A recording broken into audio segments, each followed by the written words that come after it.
Welcome to A Moment of Bach, where we take our favorite moments from the composer's vast musical output, just a minute's worth or even a few seconds, and show you why we think they are remarkable. We are your hosts, Christian and Alex Giebert. For today's collection of moments, Alex has chosen 3 melodies from arias with something in common.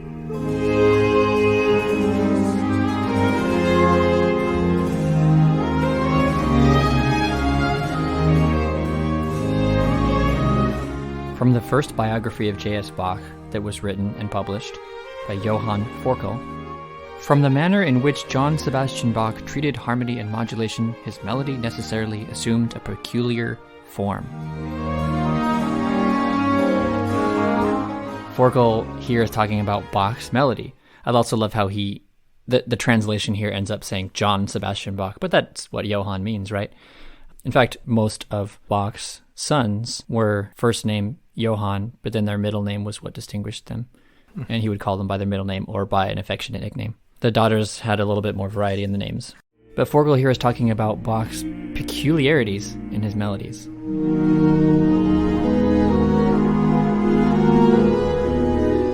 As his melody has, on the whole, such a stamp of originality, so have also his passages, as they are called individually. They are so new, so uncommon, and at the same time so brilliant and surprising that we do not find the like in any other composer.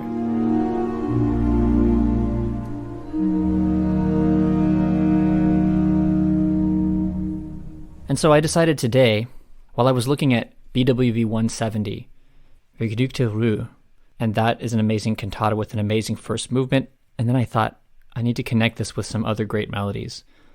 And I'll show you what they are, and give you a little hint at what they have in common. First, let's hear the beginning of the alto aria from BWV 170, Vergnügte Ruh, beliebte Seelenlust.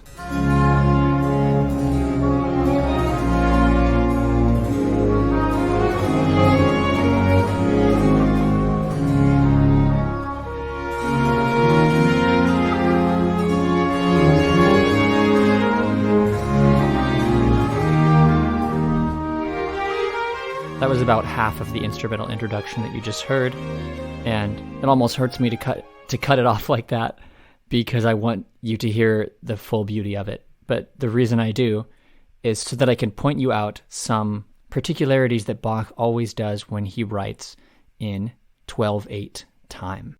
Musicians who are listening will know what I mean, and for the non-musicians, I'll explain 12/8 time in a second. But first, let's listen to how Bach makes this melody move up in the range in this first passage.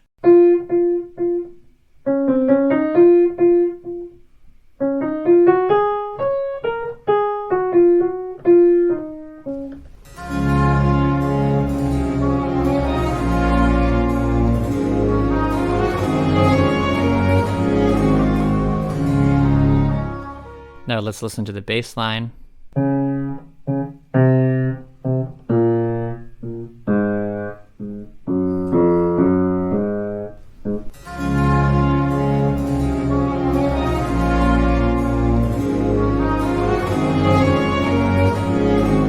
So Bach does various things with his instrumental introductions, and one thing we haven't talked about yet in our podcast is how sometimes he has lengthy ones and sometimes he has short ones. And the short ones, they could end on a perfect cadence or they could end on a half cadence. And here's an example of a half cadence from the cantata Beliebte by uns, which we covered recently. This is the end of the instrumental introduction from the 5th movement.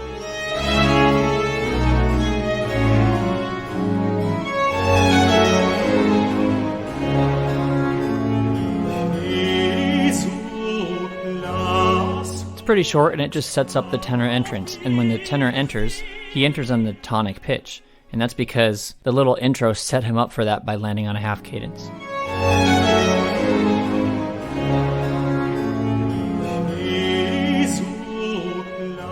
You could also argue that it actually is just a perfect cadence, but that lands on the tenor entrance, but either way it doesn't close, right, Christian? Do you know what I'm saying? Mm-hmm.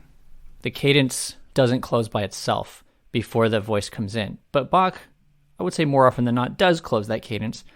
And always when he has these long intros, he does that. because that way the introduction is almost its own little mini song. It certainly feels completed at the end. It goes through its own little mini journey, and it finds its way back down.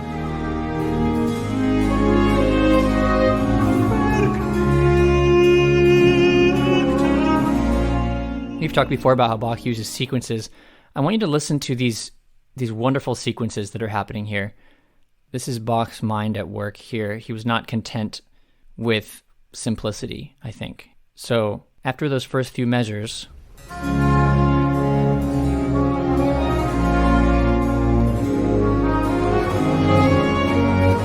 we have a little bit of a long note.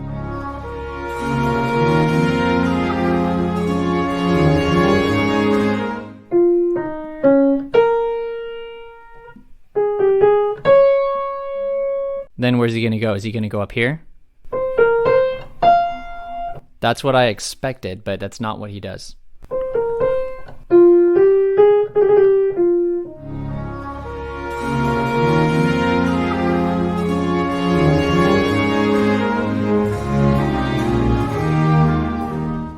And then he's going to take us to another little sequence.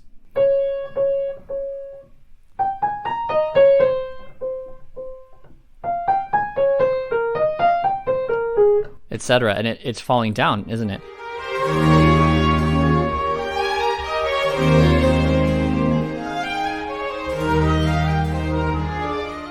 This is a particularly beautiful melodic phrase here, because to my ears, what's stirring about this is that the sequence, the target note on each beat is the low note. Even though there are these little reaches up, they keep getting pulled down just a little bit. Here's an example of what I mean.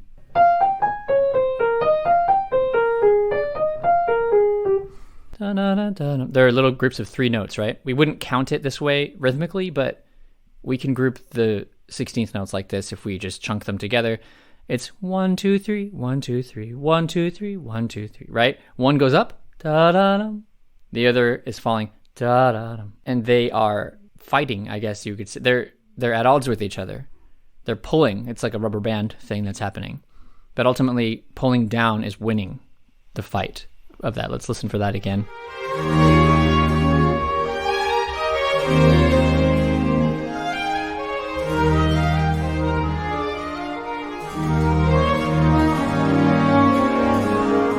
And this is just again, the masterstroke of Bach here. It would be boring and simple to repeat the sequence without changing anything.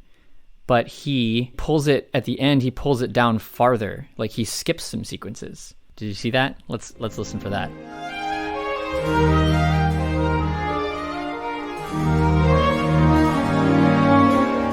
So right there, when he lands on that low note. Na, na, na, na, na, na, and then it stays there. So that's really our target note for this whole thing. So now listen back to the sequence, knowing that that's going to be the target note. And it gives the whole thing more meaning, that it's kind of reach up out of it but fall back down. And then finally down to this note.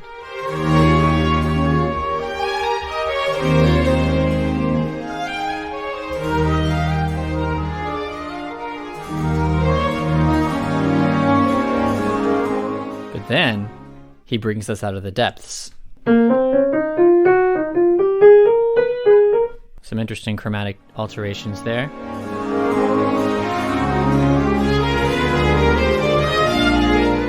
But then we get pulled down. Oh, this is the final sort of turn.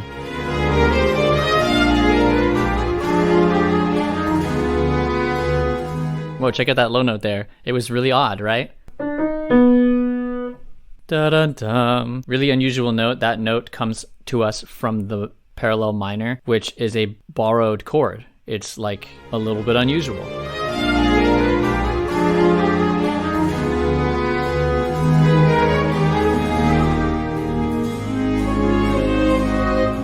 It closes at a little cadence that's kind of like a half cadence. Actually, I guess this does have more in common with the tenor example I chose before. Is it closes with the half cadence, but then right then he turns it around back into the tonic right as the alto enters.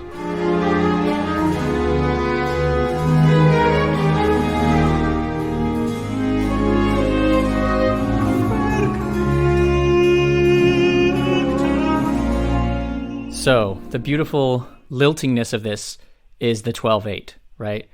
And the 12/8 that I alluded to before, all three of our examples are going to be in this time signature. And what this is 4 pulses, which each have 3 beats. So 4 times 3 is 12. Each of those are eighth notes, what we call eighth notes. And don't have to get into the nitty-gritty of why that's called that. It's kind of complicated and also not very helpful. But it's 1, 2, 3, 2, 2, 3, 3, 2, 3, 4, 2, 3. And it always gives off a lovely lilting dance. Sometimes jigs are in 12/8 or 6/8, which is a similar feel, but those are faster. And here, in these examples, Bach gives us a slow dance.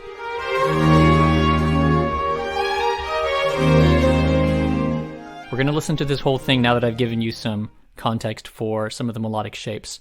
You also probably noticed that it's not just strings playing. There's also an oboe playing along with the first violin part. So on the highest part, the oboe doubles it. To be precise, it's an oboe d'amore, which is a sort of richer sounding instrument and is particularly a Baroque instrument. They're not very common today, but of course our Netherlands Bach Society example here does use a real one, along with period instruments for the strings too. So let's listen to those beautiful melodies and how they reach up and down, especially those sequences, and how we get to a turn before we get the flow of the ending of the introduction.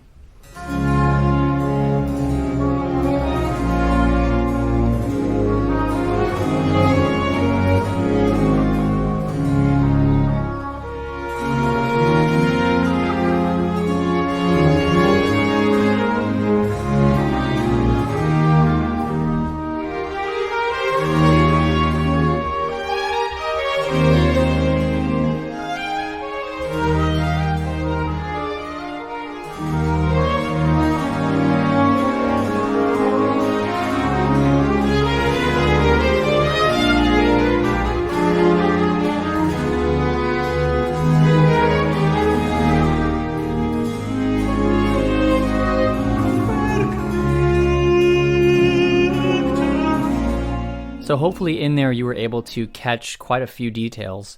Maybe it was the lilting 1, 2, 3, 2, 2, 3, and how there's 4 beats of that per measure. Maybe it was those melodic shape details that we talked about earlier, da da da da da, and then the little groups of 3 small notes that target the lower note, da da da da da dum, da da da da dum, dum, da da da da da dum, like that, and until they get to the weird turn, the final odd little turn until they get to the end. Today, as I was thinking about this episode, Christian, I came up with a metaphor. You could tell me if you think this works. You know poker? Like Texas Hold'em poker? Mm-hmm. Do you know what it's called when they put the cards down in the table? Do you know what those cards are called? Like Is that the river? Yeah, so there's the flop, which is the first 3 cards. The flop is the first 3. Okay. This is the first 3, and that's what you look at your 2-liter in your hand, and and that's when you get a pretty good idea of how good your hand might be. But there are still 2 left to come, right? Then there's a round of betting, and then there's the turn, which is the second one. And that is maybe where the most interesting thing might happen, even though it's not the last one, right? And it's called the turn. And then the final one, the river. Now, there are other reasons why those are called that in poker, and I'm not an expert in poker. I'm sure there's a lot of lore behind Texas Hold'em poker and why those are called that.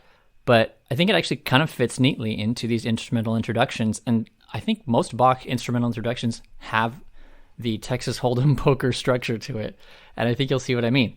So the flop is 3 cards, so you get most of it right there.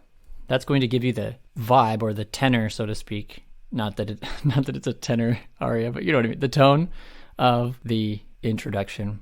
That's most of it. That's starting in a key. That's the pretty expected little sequences that are happening, and that's the very expected tonicization of the dominant key, because he has to move us somewhere to bring us back to the tonic when we start the solo. There's got to be a little mini song happening, as I said before. So those are all things that we know. Call that the flop, like the first 3 cards that get flopped down. And then coming into near the end of the instrumental introduction, Bach usually places what I call a turn. I've always called it a turn, but the poker connection didn't come to me till today, but this little thing here, it's a turn. And it's usually a little bit of a twist, like a minor thing. But it doesn't have to be that. It could be something else. But it is usually some kind of spiciness to the chord that he's adding. And then, this is where the poker analogy maybe fizzles out a little, because in poker, the river might be the most unexpected thing that could make or break. It could like suddenly make you really lucky or not lucky, and it might be unexpected. But here in Bach, actually, the very last thing is going to be the most expected thing of all, and that is that he's going to bring us back into the cadence to set up the solo melody, the solo voice melody that's about to happen. So using the poker analogy, you want to listen to this melody one more time and think about the structure of what's happening here. First, we lay out a theme. We'll call this the flop.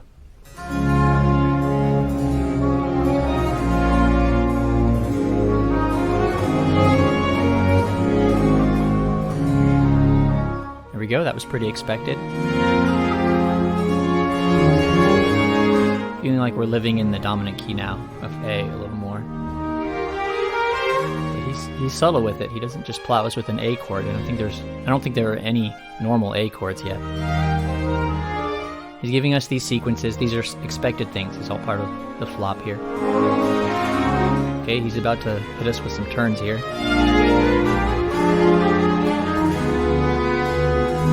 that's the real turn. Okay, coming into the cadence, the river.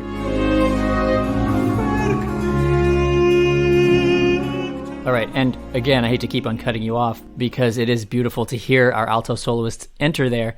Please do listen to this, as we always do. We link these in the description. Beautiful piece, beautiful companion video by the countertenor that sings this, Alex Potter.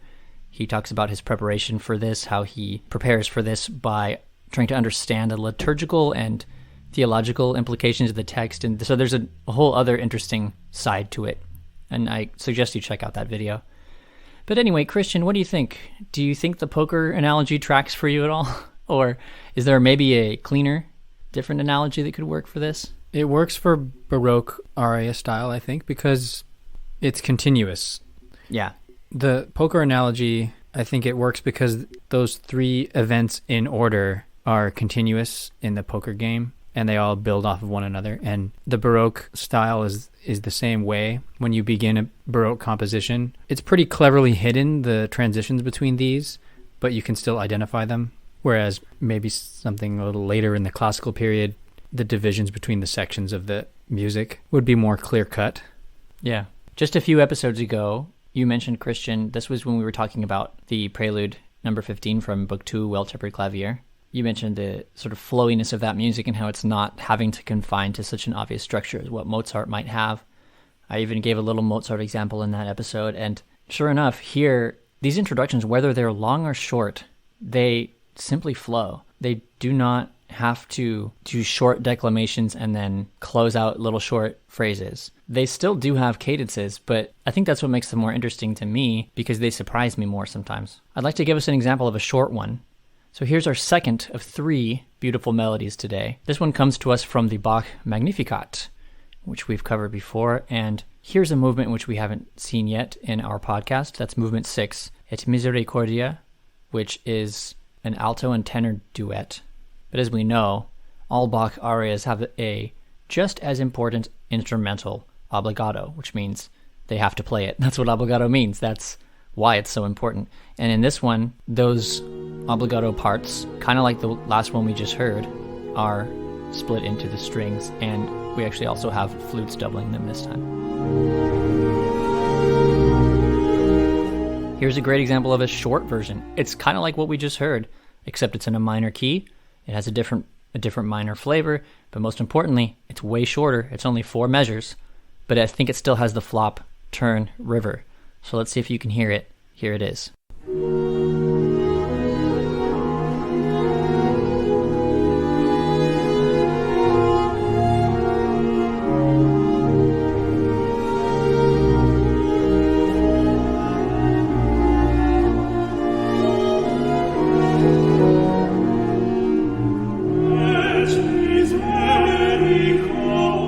And that was it. I think at the beginning we had it set up.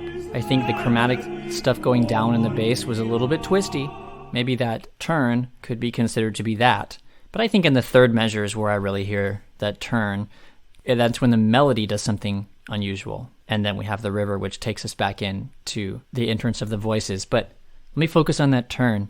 And to do that, let's listen to this melody. Again, Bach, the master of melody here, knows exactly what to do. He pulls us with these little leaping notes that give us a little sense of hope. But then they end up getting pulled back down into the depths here.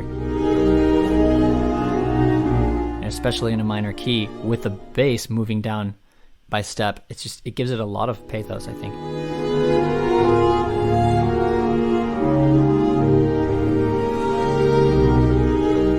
Let's listen to what happens in the first measure melodically.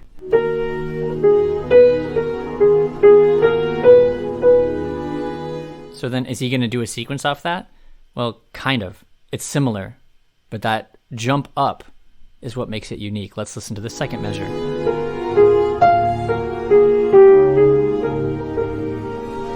That is so cool that he decided to do that. It just makes it, I think.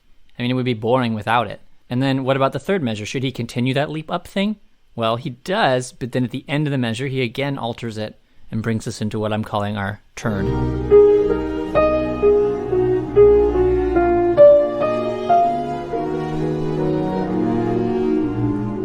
So he then jumps back up for a longer phrase up there, da-da-da-dum, thing up there, until he closes us out with the river, right? Da-da-da-da-da-dum.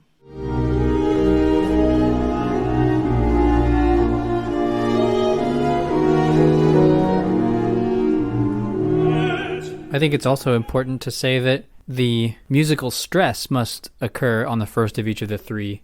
1, 2, 3, 1, 2, 3, 1, 2, 3. Each beat is broken into 3 like that, and Bach highlights that here by having that high note on the first of 3. Yes. And the lilting slow dance of this, I'm sure this is no accident when Bach used 12/8. I mean, the faster ones are jigs, maybe, but the slower ones are Sicilians, or Siciliano form, like the Sicilian dance form that had its own style. Yeah. And those are often quite sad and in a minor key, and this kind of reminds me of them.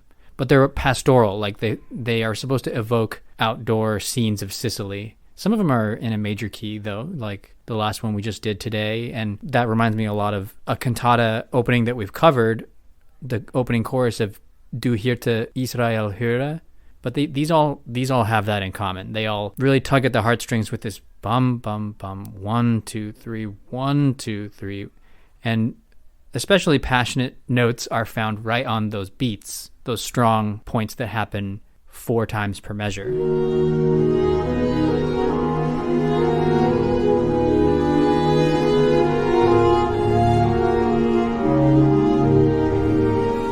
Yeah, but sometimes Bach, and in this one is an example of him sticking pretty simple with that, but sometimes Bach puts the stress on a non-chord tone, like he puts a appoggiatura, that's called sometimes, and he doesn't do that here, but he will in our next example.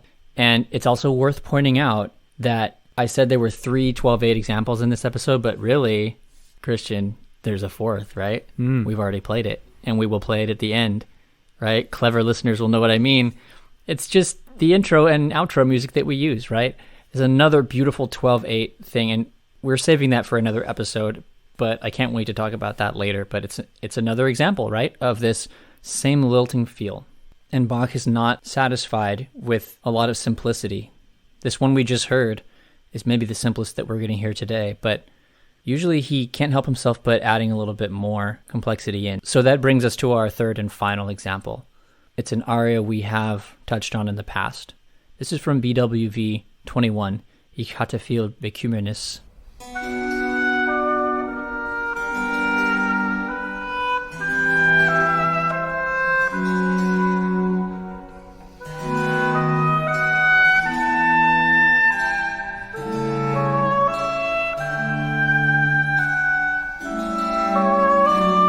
It's all about those notes that fall on the strong beats.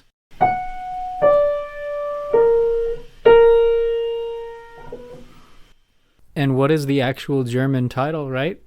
Seufze. That means sigh. So it really is 1 2 3 2 2 3.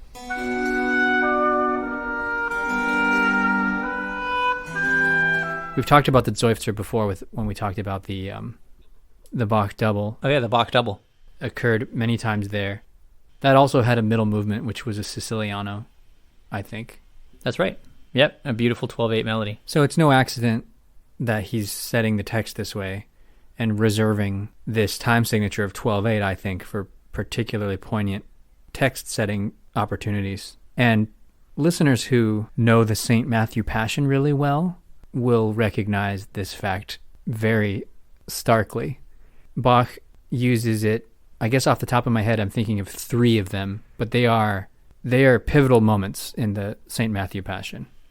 Yeah, one is the grand opening chorus. And then another one is our podcast intro and outro music. And then the third one is something we've covered on this podcast, the Erbarme dich, alto aria. Yep. There's really too many. I couldn't even focus on these. It's not fair to other composers that Bach is this good. Because the fact that he's as good as he is at constructing a fugue subject and making that fugue be delightful and interesting the whole way through instead of just going through the motions of doing the technical side of the fugue. So those subjects have to be their own kind of beauty. But the stuff we've been talking about today, the aria intro melodies, he could kind of just let loose and create something that was just the most beautiful thing he could think to do. Yeah, if we ever get into the mode of comparing composers and thinking of Bach as the technical puzzling mastermind, but then it was really Mozart or Haydn, or Bizet or Debussy who had the true command over gorgeous melodies. Except that's not really fair, because no, it's not. Bach actually wrote countless melodies that are unspeakably beautiful. I think those people who say that don't really know the cantatas. Maybe that's the problem. Well, there's also gorgeous melodies in the instrumental stuff too, so I don't know if that's even a good excuse for them. Right. But just speaking of some of the most gorgeous music ever, music that really tugs at your heartstrings by way of these appoggiaturas, these notes that fall in the beats.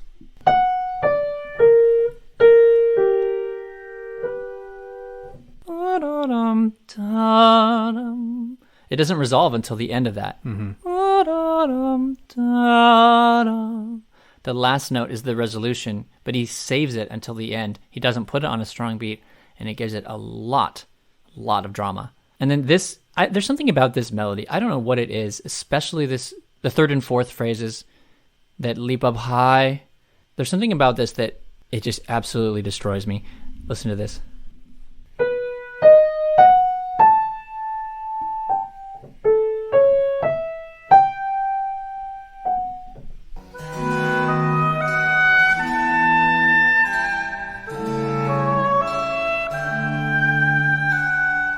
But then after that, he, again, can't really help himself from being complicated because it doesn't stay that simple.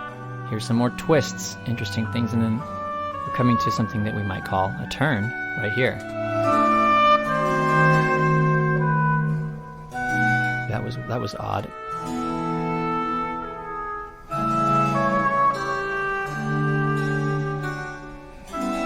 But then...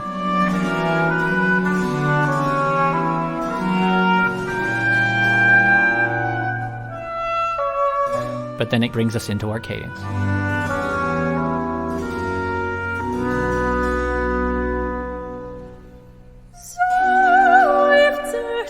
So there you go, listener.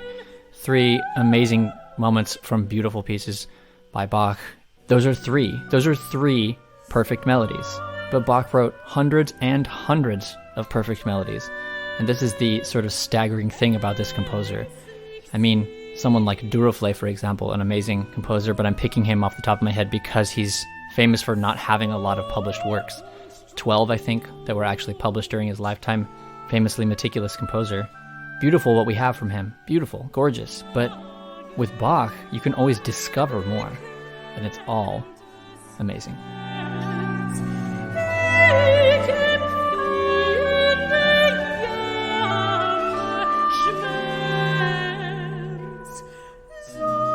And now let's hear the first melody from Cantata 170, the opening aria, Vergnügte Ruh, beliebte Seelenlust.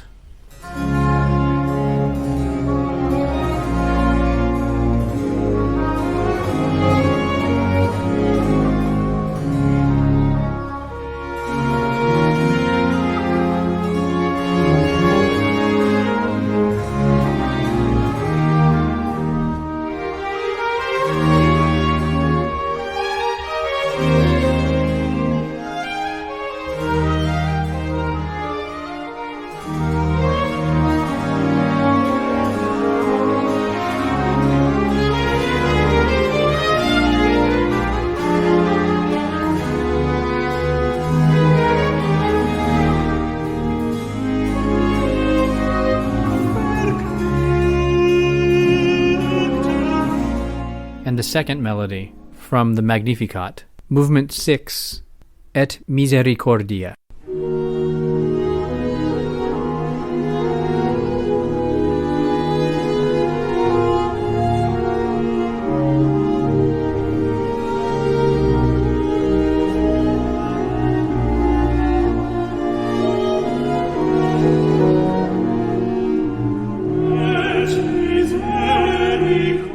And the third melody from Cantata 21, Ich hatte viel Bekümmernis, the aria Seufzer Tränen.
If this exploration of these musical moments has inspired you to hear the rest of their respective works that they come from, please see the links that Alex has put in the episode description. Please find us on your podcast app and hit subscribe if you want to hear our new episodes as they are released. Okay, Christian, what's up for next week? We will begin our yearly mini-series on a Brandenburg concerto. This year it's number 5 in D major. Until next time, enjoy those moments.